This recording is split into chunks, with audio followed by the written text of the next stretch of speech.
y'all, it's me, Marissa with Marissa Moments, and you know what day it is. It is Oracle Tuesday, one of my favorite days of the week because I love to share these Oracle readings with you. So without further ado, without going on and on, just remember, take what resonates, leave what doesn't, and I'm going to be shuffling my personally made Marissa Moments Oracle deck. So let's speed this party on up, shall we? And let's go.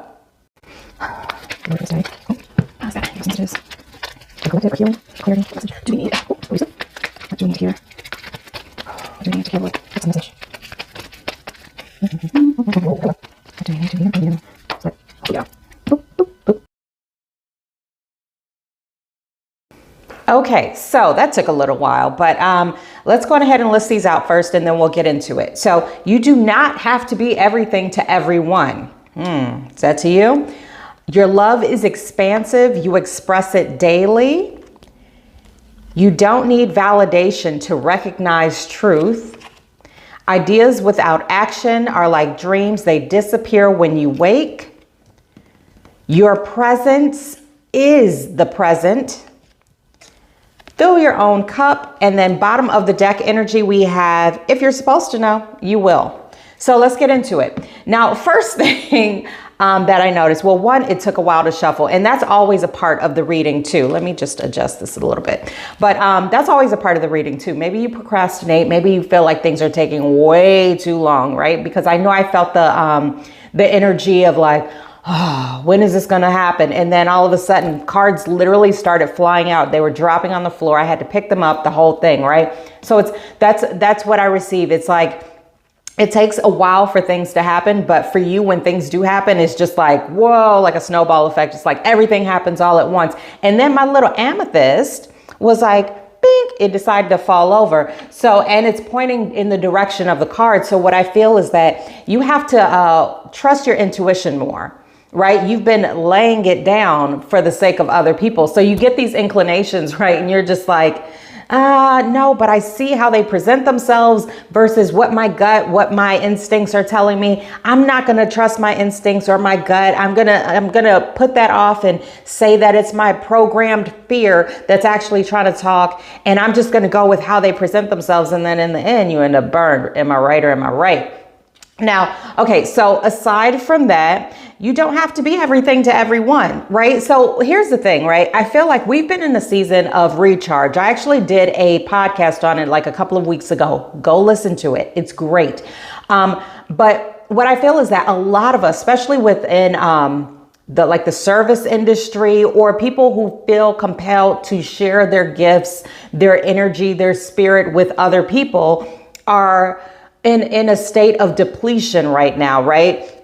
And you feel like you have to rise up to some sort of level that almost like surpasses your ability. It's almost like what I hear is like you're trying to be godlike, right? You're trying to be God. But what we fail to understand in those instances is that we aren't God, right? We have God in us. We all have God in us. We all have the capabilities of trying to follow his way of being, follow the walk of Christ or Jesus or whomever it is you believe in, right? But in trying to do everything for everyone, we end up emptying our own vessel, and we're no longer able to energetically just go throughout our regular day, let alone any other blessing that tries to come our way. Because by the time the blessing comes and the opportunity comes, we're already depleted and we're like, I don't think I can do it, even though it's the thing that you've been praying for the entire time. So what Spirit is saying is that you need to put up some energetic boundaries.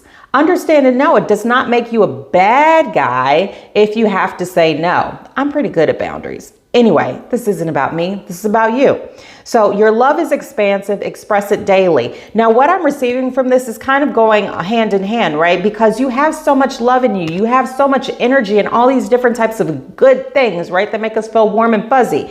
But the thing of it is, you don't have to go above and beyond to express your love if you're expressing it daily, right? Because if we constantly are almost like what I hear is systematic, but not in a fake sense, right? You are consistent with your love. You express it across the board. You don't have to feel obligated to pour out. What I see is like you as a vessel pouring so much out and again, ending up depleted. If you express it daily, as you feel compelled to do, as you feel capable of doing, then it's going to be known around. You don't have to worry about what I hear is like your image.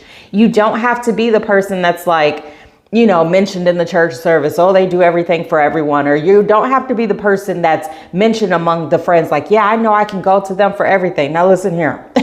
Listen, I want you to listen up, right? Linda, is this thing on? Beep, beep, beep. Anyway, I'm not the person that anyone and everyone can go to, right? Now, I don't say that in a negative sense.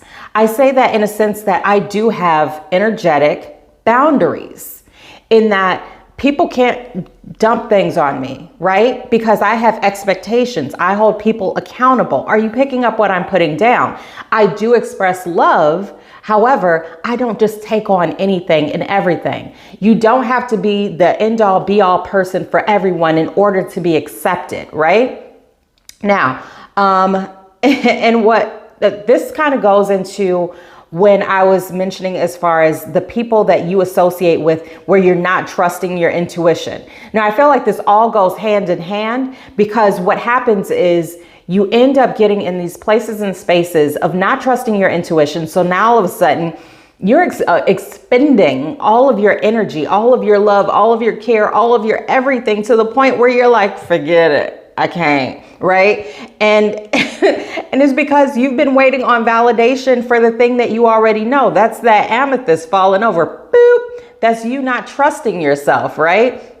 You don't need validation to recognize truth. Your spirit already knows. Trust your intuitive guidance, right? And then ideas without action are like dreams. They disappear when you wake. What I receive is that a lot of this has to do, okay, spirit. So what spirit wants you to do is start working on the things, the projects of your heart, right? Now, this is a plug. I just started a project that's been on my heart for years. It's called The Give and Receive. It has a separate page. Go look at it. Doesn't matter. But the reason I'm mentioning it is because when I was in a state of depletion where I was pouring out and giving everything that I had to everyone, I didn't have enough in me to even think about how the first step necessary to bring that project of my heart to fruition. And now that I've been working on spiritual boundaries, energetic boundaries, just regular boundaries overall, now I can bring it to fruition. And what I'm receiving is that you have to do something similar. You have to, well, you don't have to do anything, but this is what I'm receiving to tell you is that start looking at how you spend your days, how you spend your weeks, how you spend your months, how you spend your years. It doesn't matter how you spend your minutes, right? What are you giving to others versus what are you putting into yourself and your own passion projects? Because here's the thing, right? God is putting different missions on our hearts, right? And many of us have had these missions in our hearts for years. For years, maybe we've even told like a trusted person, maybe we've told many people, or maybe we haven't even told anyone because we've been afraid to let it out, right? Like, what if they laugh at me? What if they're all gonna laugh at you? Shout out Carrie, right? But we've been holding these things in our hearts, incapable of taking action on it because we've been working from a state and place of depletion. And when I say we, I'm talking about you, right? And so what God is saying is that now is the time to take action on those dreams. Don't just have them manifesting and rotating in your head. Start taking steps towards them. God helps those who help themselves, right? And then your presence is the present. Don't feel in those relationships, in those circumstances where you consistently pour out, when you're consistently giving, because what I also receive is that that's coming from a place of fear, right? That's you fearing abandonment.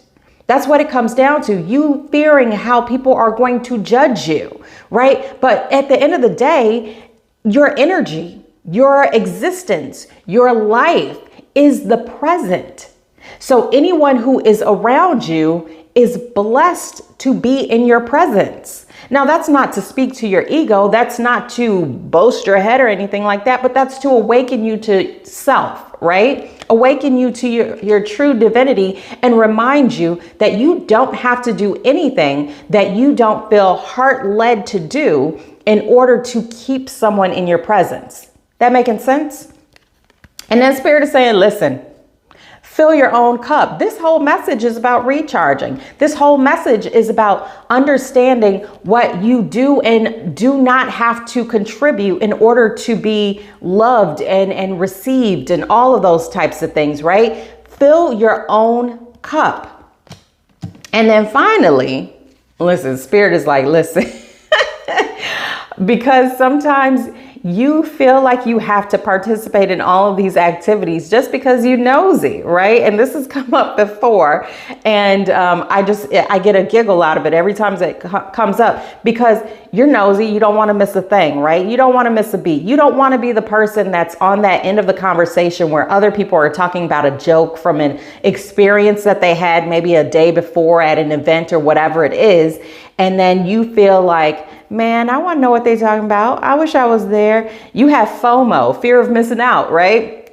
Listen, Spirit is saying, don't worry about that. Linda, don't worry about it. Listen, Linda, if you're supposed to know, you will, right? Because regardless, the information is going to have a magical way of popping up in your presence, or someone's going to bring you that tea, right? So you're not going to miss a thing. Don't worry about having to say no to the invitation when it comes to that moment of necessity and recharge, just so that you can have something to talk about and something to relate to others on. Because if you're supposed to know, guess what? You will.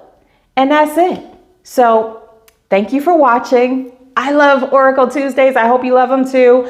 I hope this message brought you some sort of clarity and guidance, because yes, this message is in fact for you. So make sure you come back every single week. I got a new message for you, and I look forward to sharing in your comments, to just kind of sharing with you. And don't forget to friend, subscribe, whatever it is, because nothing better than walking this journey than to walk it with a friend. So until next week, thanks for watching again. Happy healing and apples and tomatoes.